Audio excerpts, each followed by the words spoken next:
Olá, amigos da TV Câmara, estamos de volta para mais uma edição do programa Café e Prosa e hoje com uma grande personalidade da história da cidade.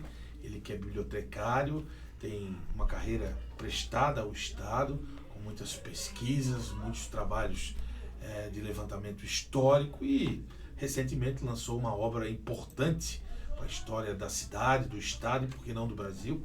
E nós temos o prazer de receber aqui nos estúdios da TV Câmara Alzemir Machado, 60 anos, né, bibliotecário formado, mestre em Educação e Cultura e recentemente lançou a sua obra, que é o Carnaval das Grandes Sociedades em Desterro, Florianópolis, 1858, né? 58 a 2011. Foi no lançamento do livro, aqui no Jardim do Palácio Cruz de Souza.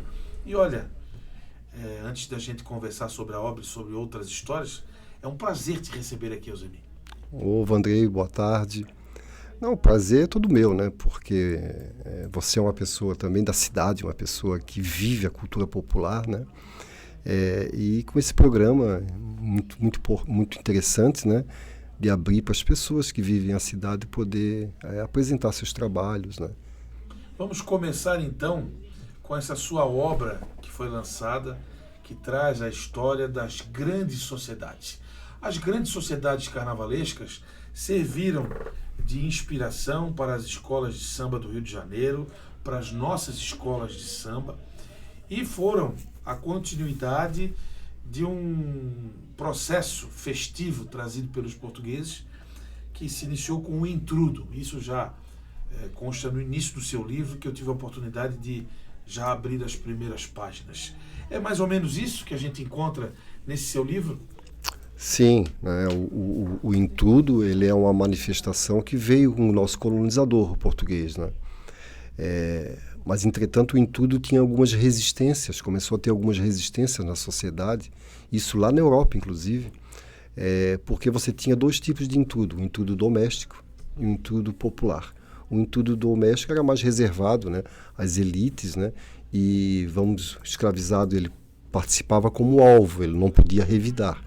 Né? Eram jogados limão de cheiro, eram águas perfumadas, águas não perfumadas, né, Vandrei? Detritos, tem? E isso no intrudo de rua ficava um pouco violento, né? Bastante violento. Então, em 1832, nós já temos aqui em Desterro uma proibição do Código de Posturas Municipais dizendo o seguinte: está proibido intrudo. Mas é festa popular, ela vai resistindo, né? E, paralelamente, na Europa começa a surgir o quê? Para barrar e dar uma forma, entre aspas, de civilizar o carnaval, são criados o quê? Os bailes de máscaras, tem Veneza, Milão, e também as grandes sociedades, né? Essas grandes sociedades, elas tinham uma estrutura, elas eram organizadas, né, como se fossem clubes, né? E faziam desfiles por onde? Pelas ruas, às vezes ia na casa de alguém que estava comandando uma festa, um baile, ou na própria sede do clube. E no Brasil, o primeiro baile de máscara é 1840, tá? No Hotel Itália. E depois, em 1858, aí sim é fundada uma sociedade na corte, no Rio de Janeiro. Em Desterro, nós não vamos fugir à regra. Nós também vamos fundar, já em 1859, tem uma sociedade, Sociedade Carnaval Desterrense, que vai fazer um primeiro préstimo no dia 6 de março de 1859 e vai, dali para frente, surgir, né, todo esse gosto, todo esse interesse do nosso desterrense na época, o nosso ilhéu, né, pelo carnaval. Acabam essas sociedades tendo um aceite, né? E aqui nós vamos começar também, aos modos do Rio de Janeiro e também no mundo inteiro, você ter carros carnavalescos, né? Carros alegóricos de rainha, carros de críticas, né? Que geralmente eram carros que faziam críticas políticas, né?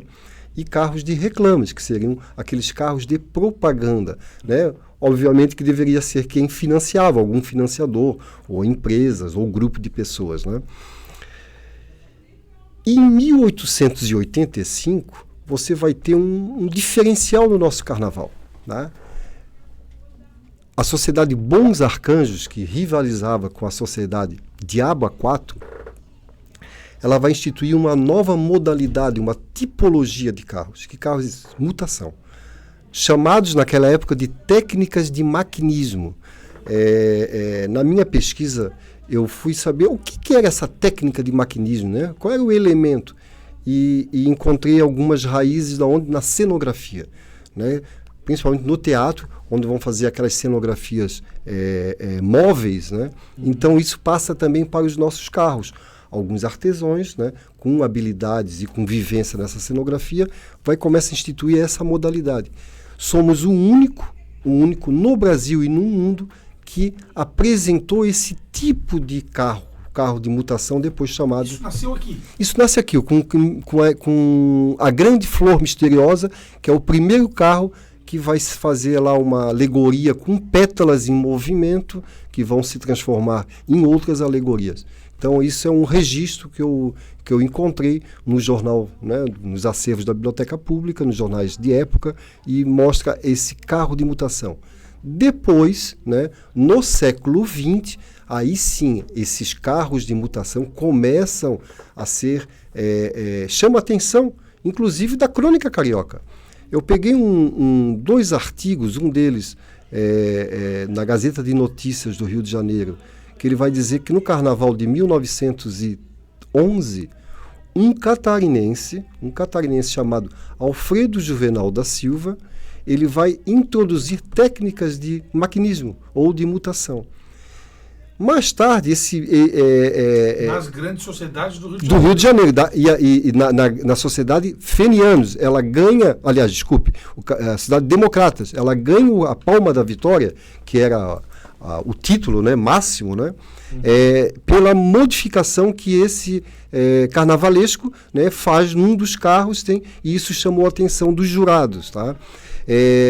Também eu encontrei algumas matérias dizendo o seguinte: por que o Rio de Janeiro, as grandes sociedades, porque até então, até mais ou menos os anos 30, 40, anos 30 começa a surgir, 1928, né, que é a Deixa Falar, sim, que é a primeira escola de samba, mas ela era uma escola de samba, os grupos de escolas de samba, eles estavam meio que jogados em áreas degradadas, né, áreas portuárias. O grande carnaval, por isso grandes sociedades, tá relacionado com as sociedades carnavalescas.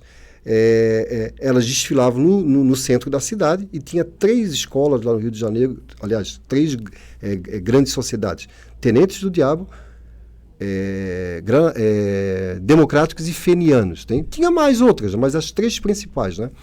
E eles disseram, por que a mutação não foi incorporada ao desfile? E tem até algo até curioso, porque deixa no ar assim, parece que o catarinense lá, o Alfredo Juvenal, não passou as técnicas todas, né? Isso também a crônica, final dos anos 40, vai dizer, a Crônica Carioca vai dizer que em Santa Catarina, uma pequena ilha, capital, se faz o carnaval mais artístico do Brasil, né? Por quê? Justamente por causa dos carros alegóricos. E um outro diferencial que nós temos, que isso era uma marca do nosso carnaval, que nós perdemos, infelizmente. As nossas grandes sociedades, quando são fundadas aqui, elas depois com as escolas de sambas, elas não se dividem, elas se juntam. Tanto que você tinha os desfiles aqui em torno da Praça 15, que era o glamour, né, do carnaval, era em torno da Praça 15.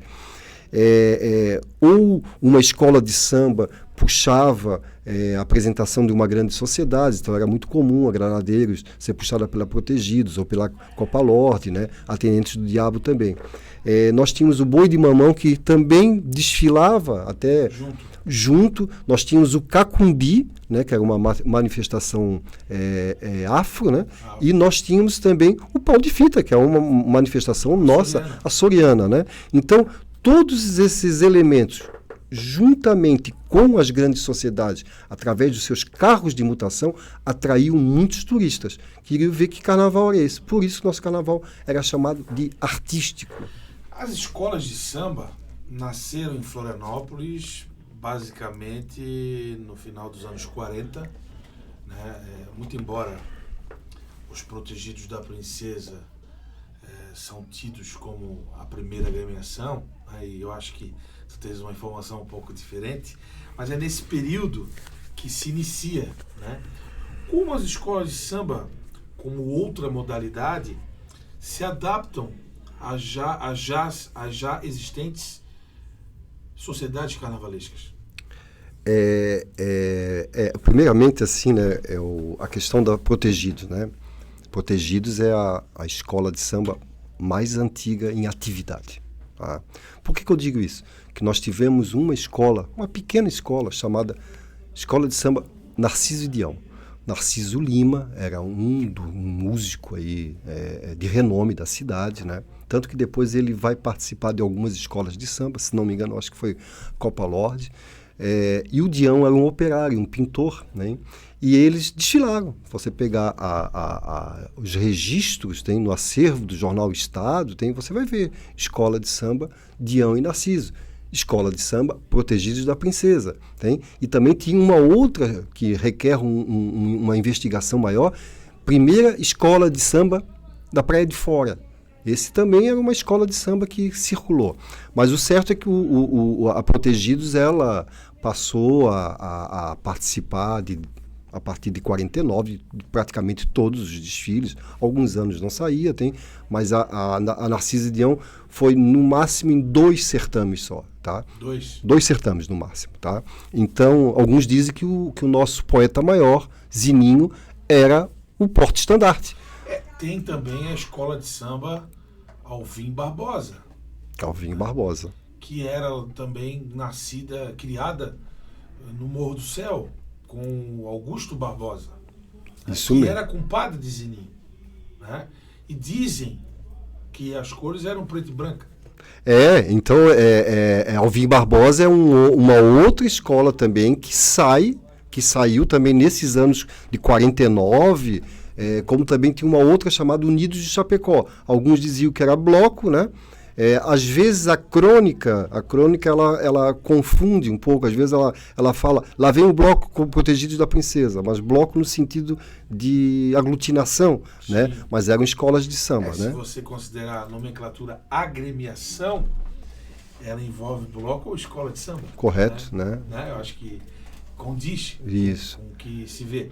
Agora o Unidos de Chapecó provavelmente da região ali da agronômica do Morro do Chapecó. Isso, né? provavelmente. Né?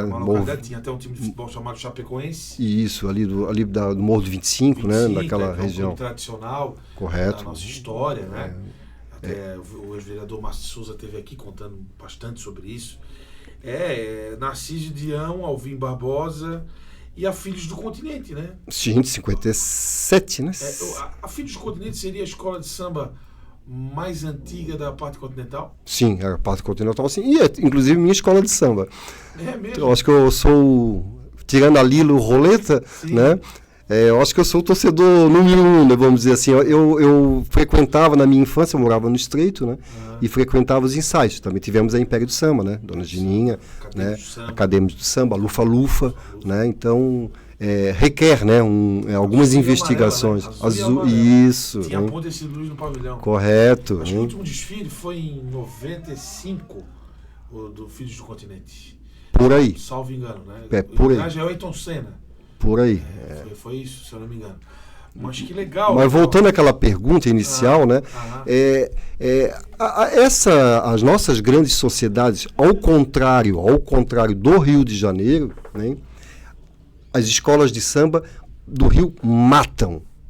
Elas aniquilam as grandes sociedades. Né? Tá? Isso até mesmo, né, pela grandeza, né? E vamos dizer também pela resistência também que foi dessa afirmação, né, das escolas de samba, né? Isso ali já nos anos 30, quando o jornal Mundo Esportivo lança o primeiro concurso, em seguida o jornal o Globo assume a responsabilidade? Ela ainda fica na área portuária, para ela chegar àquele status da Presidente Vargas, né? Ou na Avenida Rio Branco, né? Que também são feitas as escolas, mas a partir dos anos 30, Estado Novo principalmente, né? O Getúlio ele vai incentivar financeiramente as escolas cariocas, dizendo o seguinte: quem fizer sambas enredos enaltecendo vultos da pátria, né, vão receber uns trocados a mais, né? Então isso, claro que o envolvimento comunitário das escolas cariocas fez com que isso tivesse uma aceitação, né, e desenvolvesse realmente uma característica muito própria, né? Aqui, ao contrário, as nossas grandes sociedades elas vão abraçar as escolas de samba, e as escolas de samba também vão abraçar as nossas grandes sociedades. Então, tanto que as nossas escolas de samba contratavam serviços de carros alegóricos para as grandes sociedades. Eram duas modalidades. Duas tipologias, duas modalidades, né, que se davam muito bem. Eu acho que tudo era possível, né, essa convivência. Às vezes alguém costuma dizer assim: as escolas de samba acabaram com as grandes sociedades. Não. Aqui em Florianópolis, não. Porque quem acabou, né, aí é uma crítica que eu faço ao poder público, né, quando começa a organizar o carnaval, porque até 66, Vandrei, o carnaval ele era organizado à parte. A prefeitura fazia parte de iluminação, logística, né, de segurança, mas os desfiles em si, a organização dos desfiles, eram feitas por um centro catarinense, Centro Carnavalesco Catarinense, que era constituído por diversos jornalistas da imprensa catarinense que organizavam. Clementino Brito, né, Altino Flores também participou. Eles que faziam junto com quem? Com o poder, com o comércio. O comércio, não só o comércio, como também os hotéis, né, que tinham interesse, né, apoiavam, davam muito dinheiro para o carnaval popular, para esse carnaval de rua. A partir do momento que começa a ter o grande show das escolas cariocas, né, exibido pelo país inteiro, para o Brasil, via televisão, né? Nós começamos a querer importar um modelo. E esse importar um modelo, o poder público começa a diferenciar. Vai dar mais dinheiro para as escolas de samba em determinados períodos, que às vezes também não dava nada, e menos para as grandes sociedades. Então começa a ter um desnível, né? Isso já é anos 70? Anos 70. Quando há aquela migração da praça para a Avenida Paulo Fontes. Correto. Coincide com esse modelo que você se refere, porque a praça era um modelo de dar a volta à praça. E o modelo que se vê nas grandes avenidas do centro do Rio de Janeiro, na Presidente Vargas, um certo momento também na Rio Branco e na Antônio Carlos, que é um desfile reto, né? E a Paulo Fontes se torna o primeiro desfile reto em Florianópolis. Isso eu acho que em 78 ou 77. 76. 76 é o primeiro da Paulo Fontes? Da Paulo Fontes, 76, né? A gente tem que observar também que os carros alegóricos, eles são de rua. Os carros das grandes sociedades. Por quê? Porque o objeto, o espectador, ele fica abaixo, né, do objeto. Então ele tem que olhar esse desenvolvimento das mutações. A partir do momento que a gente começa a inverter, que o espectador fica acima nas arquibancadas, esses carros começam a perder um pouco, tem esse efeito visual. A mesma coisa que a iluminação de passarela, acaba perdendo os brilhos, né, desses carros. Então isso também fez com que o público começasse a dizer: não gosto muito, né? E tem, óbvio, o fenômeno das escolas de samba, que aqui também teve um apego, né? Um interesse muito especial, que até hoje, né? Fazer carnaval aqui sem escola de samba dá uma briga, né? Se o poder público insiste em dizer que não vai dar dinheiro. Então, e um outro detalhe, a falta de profissionalização, que aí eu digo que é uma culpa das grandes sociedades. Elas precisavam... a partir do momento que o poder público diz que não vai dar tanto dinheiro, elas precisavam se profissionalizar, elas tinham os seus galpões, elas podiam recorrer a outros meios de angariar recursos, porque o próprio pessoal do comércio já não estava mais dando esse dinheiro, né, que era o livro de ouro, né? Não sei se é o livro de ouro famoso que passava, né? Então, assim, foi uma pena, mas ao mesmo tempo nós perdemos também. O Boi de Mão já não saía mais, o Cacumbi também não saía mais, o Pau de Fita não saía mais. Então, esse carnaval diferenciado era a nossa marca. Poderia, sim, simplesmente as escolas estarem lá na Paulo Fontes, sem problema nenhum. Mas esse carnaval de volta da praça, em torno da praça, com esses outros folguedos, essas outras manifestações nossas, culturais, né, deveriam estar presentes. Então foi nessa transição justamente da Praça 15 para Paulo Fontes. A mudança de local acabou atrapalhando alguns processos e muitas manifestações foram se enfraquecendo. Né? Ainda na Paulo Fontes você tinha ainda o público, ficava também no final, né, na dispersão, vamos dizer. Agora, na Nego Querido não, né? Aí você... Aí já é uma é só arquibancada. Né? Aí já é uma mudança ali de 87, o último desfile na Paulo Fontes, 89 a inauguração da Nego Querido. E 93, o último desfile das grandes sociedades. 93. Já com o Limoeiro já não sai naquele ano, é Trevo de Ouro, a Granadeiros e a Tenente dos Diabos. Porque nos anos 80, na Avenida Paulo Fontes, nós tivemos 3 modalidades: grandes sociedades, escolas de samba e blocos. Blocos, né? Então, um carnaval riquíssimo, acho que um carnaval muito marcante, né, pela variedade, embora o grande protagonismo era das escolas de samba, né? Com certeza, né? Agora, uma coisa também que chamou atenção nessa minha pesquisa, as nossas grandes sociedades no século XIX, até mais ou menos os anos 30, faziam muitas críticas sociais. Tá? Tanto que a Diaba 4, que ela foi de 1879 até 1886, 7, se não me engano, ela era uma entidade engajada com a libertação dos escravizados. Ela fazia bailes para angariar recursos para alforriar. Então, tanto que diversos jornais, como o Crepúsculo, fazem páginas inteiras capas saudando, né, as atividades da Diaba 4. Chamava também o voto, naquela época, a extensão do voto feminino. Olha que coisa de vanguarda. Vanguarda, né? Críticas sobre a situação dos limites, né? A questão dos limites. Isso antes da escravatura, da abolição da escravatura. Isso no século XIX, antes da escravidão, tá? Antes da abolição. Então eram muito engajadas politicamente. A questão do porto, né? Se você pegar os temas, realmente faziam temas críticos, né? Tanto que nós tivemos assim nossos artistas plásticos, o Eduardo Dias, eram de sociedades carnavalescas, né?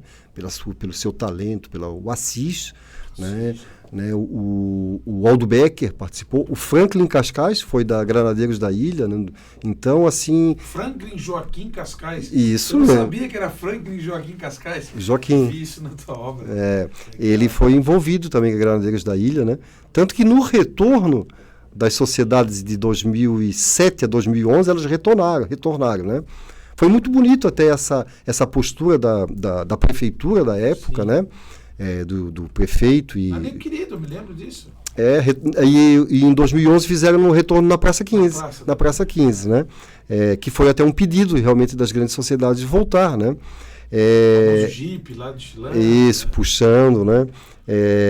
E eles fizeram, o Granadeiros ganhou o título de 2008, se não me engano, que era homenagem ao Franklin, o centenário do Franklin, e fez lá o Peninha, o saudoso Peninha, e a Bebel Rufino sai no carro da bruxa, né? Que faz lá uma mutação, a bruxa subindo. Então essas coisas, né? Esse envolvimento também com os assuntos ligados à nossa cultura, tá? As nossas sociedades, elas reproduziam também nos seus enredos, né? Os enredos também era algo que a Limoeiro é uma das primeiras a trazer enredo. A Limoeiro foi uma sociedade que ela inovou muito com materiais alternativos. Tá? Ela também tinha mais aquele sentido de comunidade, tanto que em 82, 83, ela tinha um corpo de quase 400 associados, integrantes, quer dizer, Limões, uma forma diferente de você, né, gerir, né, essas sociedades. Até hoje tem o Morro do Limoeiro. Correto. Porque ali eu lembro que tinha na subida do morro o galpão da sociedade. Né? Que hoje está lá, da prefeitura, se não me engano, aquele terreno. Eu acho que é uma empresa que tem ali, né? Fizeram uma empresa, não? Não, é no lado esquerdo, né? No lado direito ainda está baldio. Baldio. Eu bati até uma foto da região, acho que, se não me engano, pertence à prefeitura, tá? Aquele terreno. Então, as sociedades, nossa geração, assim, vamos dizer, a geração que tem 60 anos, 50 anos, que pegou esses desfiles, realmente tem um carinho muito grande pelas entidades. Por quê? Porque é aquilo que nos identificava, era uma marca, né, diferenciada do carnaval. Então, quem sabe agora, né, Brião, eu faço as sociedades, nós ainda temos uma geração ainda de carnavalescos, né, da última geração que ainda sabe fazer essas técnicas de mutação. Quem sabe o poder público possa dar um primeiro, volta a fazer, que nem fez em 2007, 2008, quando elas retornam, né? Sim. Possa dar um incentivo. Quem sabe a gente pensa voltar esse carnaval com marchódromo, um carnaval, né, com bandas né, tocando ao vivo nos coretos da praça, né? Não, o próprio concurso de marchinhas. Concurso de marchinhas. Não teve. Mas é uma coisa que vinha acontecendo nos últimos anos, né? É importante, é o carnaval de rua, é o humor, é a crítica, né? É a brincadeira, né? É muito legal. É essa forma descontraída que é o carnaval mesmo, né? Carnaval. Isso, né? Manter acesa, né? Essa chama, essa essência, né? Acho isso fundamental. Tivemos grandes carnavalescos, inclusive na década de 80, nós tivemos 3 integrantes do Limoeiro que foram convidados pela Padre Miguel para ficarem 15 dias no galpão da Padre Miguel ensinando rotação e mutação. Cidade Independente de Padre Miguel. Cidade Independente. Porque hoje tem a Unide de Padre Miguel, então a gente tem que especificar. Sim. As duas são de lá. A tradicional, né? A mais tradicional, né? A mais antiga, acho que o Unidos também é mais antiga. Também antiga, mas a né? mocidade é mais forte, vamos dizer assim, né? Isso. Mas assim, tudo isso, e Carlos Magno também, né? Podemos deixar de falar dele, né? Não, esse foi um dos maiores artistas aí, né? Carlos Magno foi uma pessoa, uma genialidade, né? Marcas, a gente olha nossas... A gente não tem mais decoração, né, Bion? A gente olha o carnaval aí de rua aí, tem uma certa pobreza, né? Muita gente, né? Isso é importante, mas eu acho que a gente poderia... O carnaval, ele é uma festa tão brasileira assim, né? Tão brasileira, que é a nossa maior festa, né? Popular, e tem espaço para todas as tribos, né? O que nós não podemos é segregar, né? Segregar no sentido de separar para acabar, tá? Isolar. Tem espaço para todo mundo, então você pode criar, como nós tínhamos o carnaval do Roma, era um carnaval que tinha um pessoal de diversidade, né? Tanto que o pop gay nasce lá, que depois se tornou uma marca. 30 anos já. É isso. Nós tínhamos ali no Havana, né? Nós tínhamos um pessoal mais descolado, né? Um pessoal... Na Praça da Alfândega, nós tínhamos já um pessoal com novos ritmos. Axé, que começa naqueles anos, né? Pelo menos nos anos 90, né? E você tinha também na praça, você tinha diversos, Mazinho do Trombone, que era né? Que puxava aquelas bandas, né? Você tinha os marchódromos, você tinha também os samba, né? Os sambas raiz, sambas enredos tradicionais, né? Tudo isso é possível. Com eletrônico e bandas ao vivo, tudo isso pode-se fazer esse mix, né? Que é a grande festa nossa, né? Sem dúvida. Alzemir, e vamos falar um pouquinho da tua vida. Como é que começou tudo isso, essa paixão aí pelo carnaval, pela história, né? Você nasceu no Rio de Janeiro, vamos dizer assim, por uma questão de logística de vida, voltou para a cidade, mas... A coincidência é que as duas cidades respiram a cultura popular. Conta um pouco sobre a tua vida. Às vezes eu ficava envergonhado, né, de mostrar o meu registro, né, porque era criado aqui, né? Eu cheguei em Florianópolis com 10 meses. Meu pai era de Marinha, né? E nessas transferências de Marinha nasceram 3 no Rio de Janeiro e 4. Meu pai tinha um orgulho muito grande de dizer que os cariocas, né? Que ele ficou muitos anos no Rio de Janeiro, né?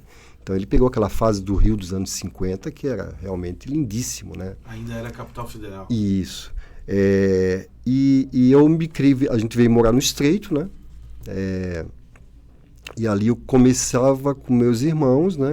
Ou minhas irmãs mais velhas, elas me levavam para os ensaios da Filhos do Continente, né, que é a minha escola, né, uma grande paixão. Quem sabe um dia eu penso num livro sobre as escolas, né, do continente, né, merece, né, todo esse nosso esse respeito, né, e depois eu vou para a Costeira, né, na Costeira tem uma família, alguns amigos começam a vender o Jornal Estado. Coisa de moleques, né? Para ganhar o seu dinheiro, né, cara? Naquele tempo era vender jornal, picolé, né? Picolé, cobrador de ônibus. Cobrador de ônibus, ou então também vender ferro velho, juntar osso para vender, um monte de coisa. Nos treinos a gente fazia isso muito, para ter o dinheirinho para ir para uma sessão de cinema, para um joguinho de futebol, né? E eu comecei a ter a paixão, assim, pelas nossas coisas, né? Primeiro que eu fui vender o jornal e eu sentava na FAC, porque a distribuição do jornal era ali perto do Forte Santa Bárbara, né? Ali tinha um estacionamento e ali era a distribuição, e eu ia, quando a gurizada ia vender o jornal, eu ia absorver o jornal, né? E eu comecei a ler, com 10 anos, começava a ler tudo. Isso para mim foi uma grande escola, né? Ali que desenvolvi hábitos de leitura. Começo a conhecer um pouco da cidade, essa cidade que está se modificando, né? Está chegando nos aterros, né? E os carnavais eu também começava, então, aqui no centro, ficava até mais fácil. Mas antes, quando a gente era muito curioso, né? Também criado na rua, a gente era criado na rua no sentido que a gente era você não tinha outras, né? A televisão era muito ruim de se pegar, né? A vida era na rua. A vida era na rua, acontecia na rua. Sendo, né? E continua, ainda pulsa, a rua que pulsa, né? É a rua que dá o rumo para diversas coisas na vida, né? E eu ia assistir, espiar os carros da Vai ao Racha, ali debaixo da ponte, da família do seu Acari e Margarida. Então ficava ali na parte continental. Então eu espiava aqueles carros, né? E depois no carnaval, sim, eu via e começava a assistir esses carros. Assistir os carros, aquilo me chamava muita atenção, aquele colorido, né? Aquelas luzes, né? Então, se modificava, as alegorias se modificavam. Aí eu fui, passei num concurso, tá? Eu tinha 16 anos, 15 anos, eu comecei a trabalhar no Conselho Estadual de Cultura. E, eu trabalhava com a intelectualidade, né, Bion? Por mais que eu não entendia o que era aquilo, né? Mas eu tinha um professor Oswaldo Ferreira de Mello, né? O Flávio José Cardoso, o Lindolfo Bell, o Wolfgang Ludwig Hall, que era o maior especialista em Anita Garibaldi, né? Um excelente pesquisador, o músico, o Hélio foi maestro, foi da Superintendência do Banco do Brasil, esqueci agora o sobrenome dele, mas uma pessoa também com uma grande referência na área musical, e tantos outros, Silva Amélia Carneiro da Cunha e Aponan Soares. Então eu comecei a ver aquelas pessoas falando sobre cultura, e aquilo começou a povoar muito a minha cabeça. Eu comecei a ler, a Dona Maura, que era secretária, né, dava alguns livros, e isso foi comecei a ter um crescimento. E com 16 anos eu vi que tinha um cartaz na antiga FUCAT, Fundação Catarinense do Trabalho, curso de encadernador. Fui fazer o curso. E depois, com 18 anos, abri um concurso para ser encadernador, fui trabalhar na Biblioteca Pública, como efetivo. Então, esse mundo dos livros, né? É claro que o meu pai também, ele sempre exigia muito que os filhos estudassem, tá? Tinha todos que estar estudando. E nós sempre tivemos muito livros em casa. A circulação de leitura dentro da minha casa, minha mãe até hoje, com 87 anos, lê todos os dias, tá? Então, esse mundo fez com que esse mundo do universo do livro, né, da pesquisa, fui trabalhar, né, eu sou até um privilegiado de trabalhar num maior acervo, né, de Santa Catarina, que é a Biblioteca Pública, né? Então, tudo isso fez com que eu tivesse um crescimento intelectual, fosse importante para que eu começasse também a pesquisar, né? Então, eu tenho muito a agradecer. Sou grato, à Biblioteca Pública pela minha formação do que eu sou na vida. Além dessa obra que você recém lançou, sobre as grandes sociedades, você já lançou outras, né? Outras importantíssimas. Memória do Abrigo de Menores, que traz personalidades que ali se criaram e venceram a vida. E também a história da imprensa no século XIX. Nos conta um pouco sobre essas obras. A memória do Abrigo de Menores, né? muitos ex-abrigados, né, no dia do lançamento, ou quando eu estava fazendo a pesquisa, perguntavam, mas tu fosse do abrigo? Por que qual é o interesse de fazer uma história do abrigo de menores? Remonta a minha infância. O Hospital Naval ficava ao lado, na agronômica, do abrigo de menores. E quando minha mãe me levava para o Hospital Naval, eu pequeno, eu ficava olhando, porque quando a gente é criança, tudo é grande, né? É 3 vezes mais, né? E eu olhava aquele pavilhão enorme e eu ficava, mãe, o que é aquilo lá? E ela, aquilo ali é onde ficam os menores, né? Que não tem pai. O pai nem mãe, né? Isso era o conceito de época, mas não era isso, né? O abrigo não era só para órfãos ou desvalidos, né? Quem também tinha carência econômica, tudo mais, eu estava passando por dificuldades. E depois eu fui eu trabalhei também na prefeitura, eu fui educador social, sim, tá?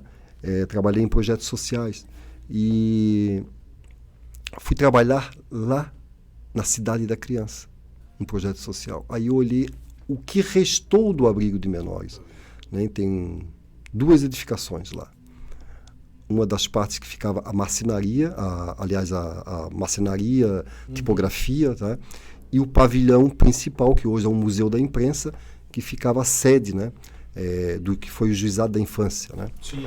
E eu falei, eu vou escrever a memória dessa instituição que foi tão importante, porque depois você vai conversando, eu fui do abrigo, a importância, a banda do abrigo de menores, né? A todos aqueles profissionais que saíam, médicos, políticos, oficiais do Exército. Nomes, vamos lá. Dr. Walter da Luz, foi, né, um dos... Como Dr. Juca. Dr. Juca foi vereador, né?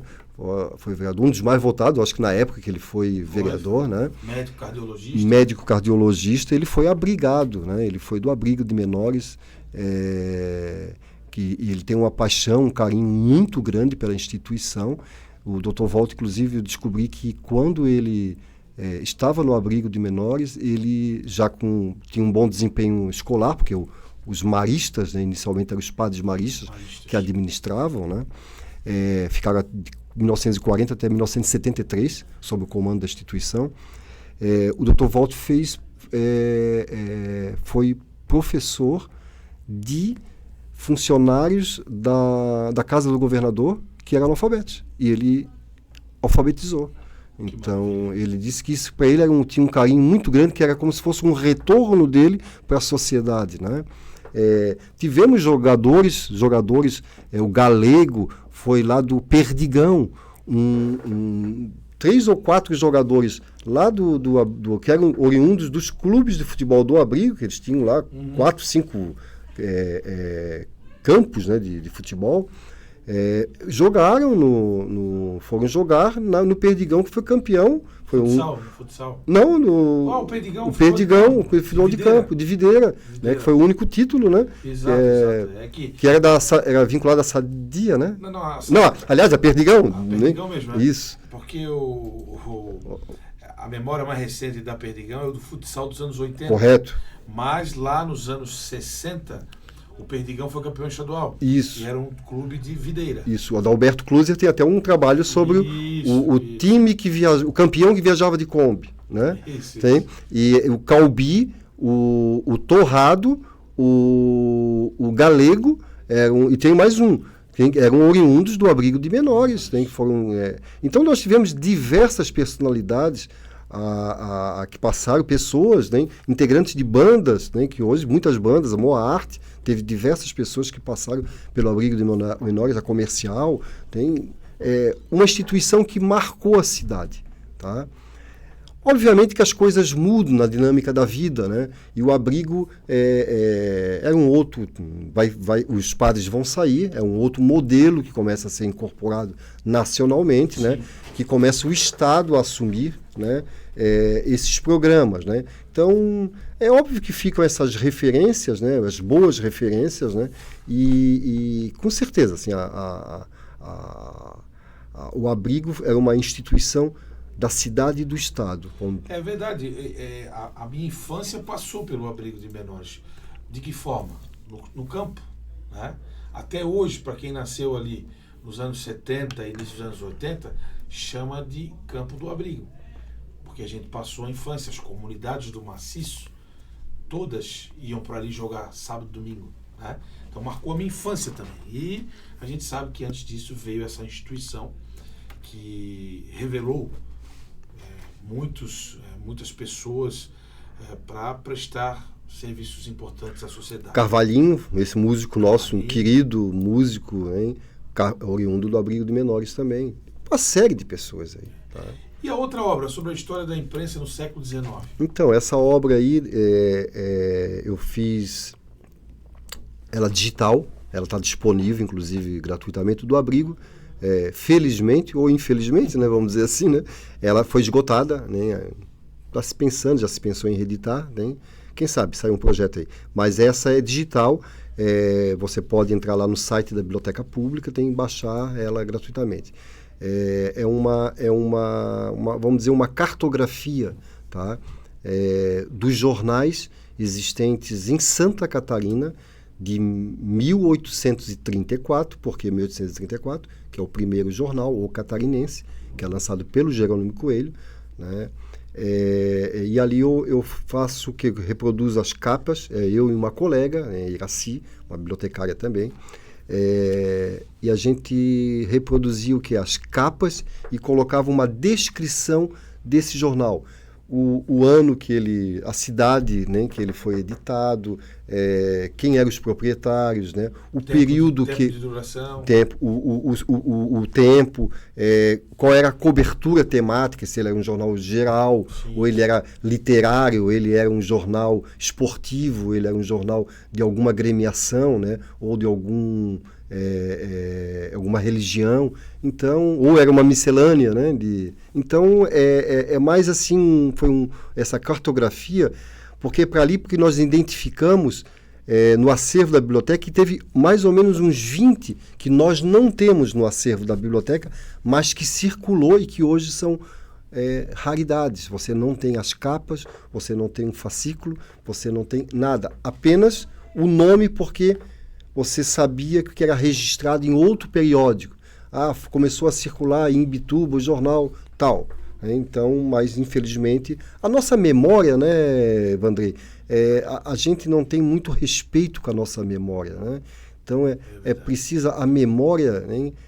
Quando você sabe o seu passado, né, isso em tudo, não só de questão da sua genealogia, né, mas também, né, das suas tradições culturais, da sua arquitetura, do seu patrimônio, né?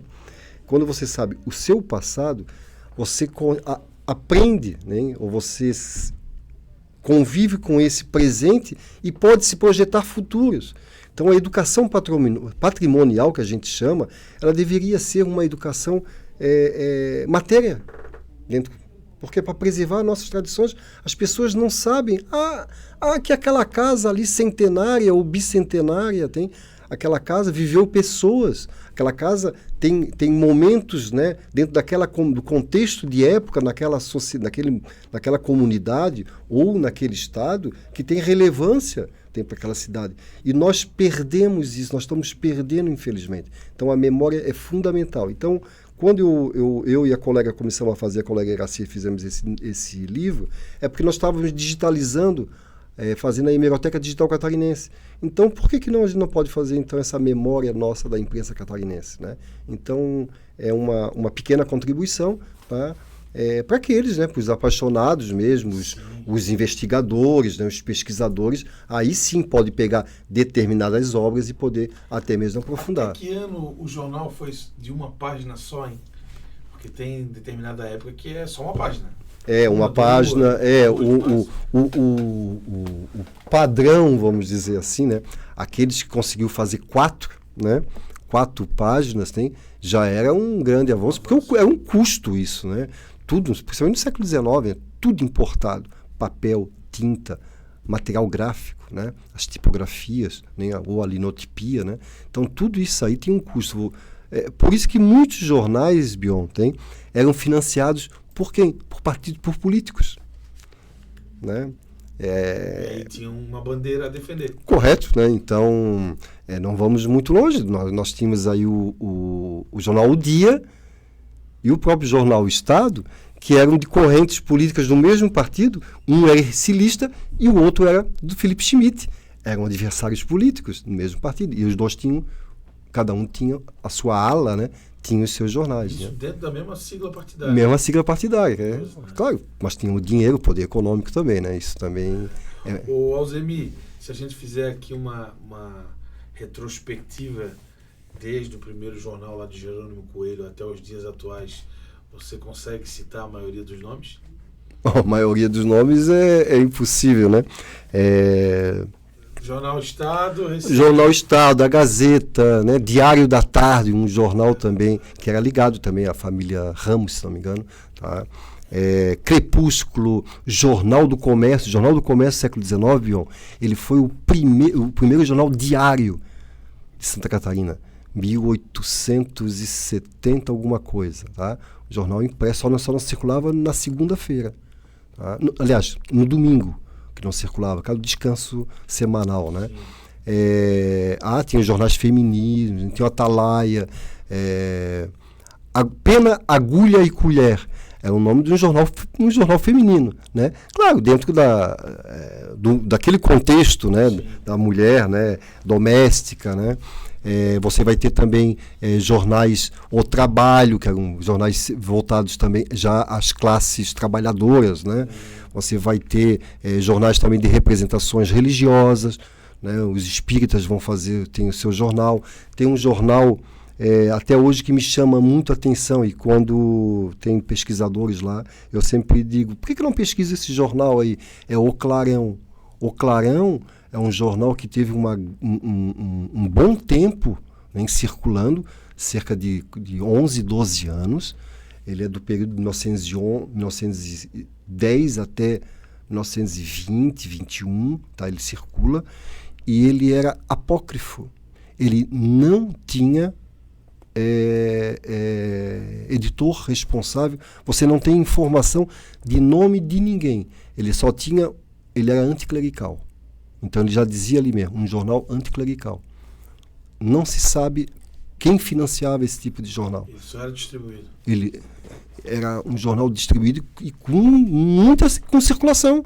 Não é aquele jornal efêmero, né? Que saiu um número e depois não saiu dois depois. Não. O Moleque, o jornal do Cruz de Souza, né? Que nós temos lá os originais. Inclusive o livro do Carnaval, essa ilustração aqui é da cobertura do Carnaval de 1885, que o Moleque faz um suplemento, né? O Moleque, ele foi um jornal que é literário, né? O Matraca também é um jornal literário e também muito crítico, tá? Era também vinculado à família Margarida. E nós também tínhamos, sabe o quê? Nós temos lá jornais manuscritos. Claro que você não vai ter uma tiragem, né, de 10, 20, né? É muito 1, 2, 3 no máximo. Passava de mão em mão. Correto, né? Muito ilustrado. O professor Oswaldo Cabral, nós temos um moleque lá que é dele, que não é esse moleque do Cruz de Souza, mas é um manuscrito. Quando ele devia ser... Geralmente os manuscritos eram mais jornais escolares, né? Já feitos dentro dos ambientes escolares. Nós vamos ter também muitos jornais estudantis, né? Jornais produzidos nos colégios como obrigação escolar, principalmente nos anos 30 e 40, né? No período de Getúlio, vão ter essa exigência. Você vai ter disciplinas, né? Biblioteca escolar, jornal escolar, pavilhão escolar. Vamos ter o Argos, né? Que é um dos primeiros jornais, né? Toda a coleção desses jornais mais recentes, né? Vamos dizer assim, Diário Catarinense, Notícias do Dia, o Jornal de Santa Catarina, o jornal A Notícia de Joinville, que é um jornal centenário, inclusive, o Correio de Povo de Jaraguá do Sul, que é o jornal mais antigo em atividade, o jornal lá de Canoinhas, que hoje é o segundo jornal mais antigo em atividade também, já tem mais de 80 e poucos anos, que sai impresso e digital. Então nós temos aí uma gama de um mundo, a nossa hemeroteca, o nosso acervo de jornais da biblioteca pública é o maior de Santa Catarina e um dos maiores do Brasil. A nossa Hemeroteca Digital Catarinense, Bion, isso é um orgulho para nós, né? Ela é, depois da Biblioteca Nacional, da Hemeroteca Digital Brasileira, nós somos o maior repositório de jornais digitalizados do Brasil. Olha só, tá? Que orgulho. Um orgulho da Biblioteca Pública, uma instituição que vai fazer 170 anos, né? Que merece todo um carinho e respeito. E a história também do esporte, né? Remo, futebol, né? Cobertura de jogos abertos, né? Nós temos muito, que a imprensa, né? A imprensa com seu papel, né? De informar, né? E de bem informar. E também nós temos os relatórios de jogos abertos, né? Isso é importante, né? Para quem também quer pesquisar mais detalhadamente, né? Então, jornais infantis, né? Tem toda uma linha daquilo. Eu sempre digo assim, que o jornal, Bion, o jornal é a crônica ou o retrato da sociedade, né? Tudo que passa na vida social, o jornal ela reproduz, né? Em alguns aspectos com mais, né? O jornalismo investigativo, né? Existia, né? Que existia. Hoje está muito fraco, né? Eu digo que o primeiro jornal, né? O primeiro jornal investigativo, né? É o jornal que era do Manuel de Menezes. Jornal A Verdade. Jornal A Verdade. Ele é o primeiro jornal investigativo que vai fazer uma série de denúncias, né, envolvendo poder público, pessoas, né, políticos. Então, isso é interessante, né? Interessante. Eu estou escrevendo um livro, tá? Ah, é? Eu estou escrevendo mais um. Que coisa, né? Para marcar os 170 anos da Biblioteca Pública. É um projeto que eu já fazia paralelamente, né, com esse do Carnaval. E quero ver, né, se até final do ano eu consigo colocar esse material. Completa quando? Completa dia 31 de maio. Né, 170 anos. Desse ano. A instituição mais antiga em Santa Catarina, cultural, né? E a 6ª biblioteca do gênero mais antiga. Nós somos. Muito bom. Como é que está a frequência hoje da biblioteca? Tá, mesmo com... Às vezes as pessoas pensam que o mundo digital, né, afugentou, né? Não, você forma novos usuários, né? Hoje... Você tem, com a internet e a necessidade de você ter as redes de, né, Wi-Fi, né, tem pessoas que vão para a biblioteca, um outro público que não existia antes, só para estudar concursos. Olha só. Né? Outros que vão só para captar o quê? A rede e poder fazer ali as suas atividades profissionais, de lazer, troca de informações. Então, a biblioteca ela não é uma instituição a ser extinta, não. Porque assim, você tem que desenvolver hábitos de leitura. E como é que você vai desenvolver hábitos de leitura se você não tiver frequência? Tem a produção, mesmo a impressa ou a digital. Você tem que ter, as escolas as bibliotecas escolares, elas se tornam cada vez mais realidades, né? Hoje nós temos um setor infantil lindíssimo, né? Muito bem arranjado, muito colorido, né? Com obras, né? Diversas faixas etárias. É isso, biblioteca, professores, corpo pedagógico, né? Juntos, né? Traçando políticas de leitura, do plano do livro, leitura. Isso tem que ser política pública. Os estão lá ainda. Estão lá. Se quiser olhar, manusear ainda lá, com aquele certo cuidado, enfim. Sim, tem uns critérios, né? Você tem alguns critérios, né? Porque é um material que é feito em papel, né? E aí a gente sabe que o papel jornal é um papel de baixa qualidade, né? Até mesmo para se tornar ele mais barato. Os jornais do século XIX, lá 1850, 1860, eles tinham uma qualidade no papel, tá? É um papel que não tinha tanta carga química. Por isso que hoje é mais fácil você encontrar um jornal do século XIX em melhores condições do que um jornal que foi lançado há 20, 30 anos, em virtude das composições de produção. Tá? Você pega lá o Argos, de 1860, um jornal que está encadernado, as encadernações também ajudam a preservar, né? A conservar esses materiais, mas está em excelentes condições. Então, assim, você tem acesso primeiro que nós não podemos, por lei, descartar os originais. Tá? Então, nós temos que preservar. Porque a biblioteca ela é, por lei, repositória de toda a produção bibliográfica catarinense. Então, lançou um livro, eu tenho que ir lá entregar um exemplar para a biblioteca pública. Para o quê? Para preservar a memória. Isso. Tá? A mesma coisa serve para os jornais. Tá? Então, os jornais também mandam, ou nós temos assinatura. E quando você quer mais de um exemplar ou de uma edição, você tem que fazer a assinatura do jornal à parte. Mas eles encaminham o jornal do dia para lá. E aí tem as políticas de conservação, mas qualquer cidadão tem acesso aos originais. A não ser que ele esteja embargado. Né, Sim. Ô, Zé, a história do Brasil está bem preservada, na tua opinião? Na Biblioteca Nacional? A Biblioteca Nacional ela é um tesouro, né? É uma biblioteca que é uma das maiores bibliotecas do mundo. Temos um setor de obras raras lá. Nós temos a Bíblia de Gutenberg, uma das cópias da Bíblia, tem dos originais, estão lá, a Bíblia de Mongúcia, estão lá na Biblioteca Nacional. A Biblioteca Nacional ela faz, né, a sua política, tanto que em 1980 ela dá início à microfilmagem de jornais. Então é uma política pública nacional, inclusive a biblioteca nossa aqui foi parceira, de reproduzir em microfilmes na época. Parte. Cultura, memória, né? No Brasil é um problema, né? E deveria ser um grande... o Brasil deveria estimular ainda mais. Porque quando as pessoas vão na Europa, elas vão principalmente ver o quê? Hein? A história. A história, né? E no Brasil nós temos muita história, hein? Mas muita coisa foi destruída. Então, em termos, vamos dizer, a Biblioteca Nacional cumpre a sua parte, cumpre com muita excelência. Óbvio, né, como um órgão público, né, ela tem uma série de problemas. Falta de funcionários, né, por mais que tiveram concursos, os últimos concursos foram feitos. O acervo é um acervo tanto que já tem outros armazéns para cuidar, porque o acervo, a biblioteca pública também, nós precisamos também ter espaço físico. Sim, que mesmo com o mundo digital, você tem muita publicação ainda impressa. Né? Então você precisa manter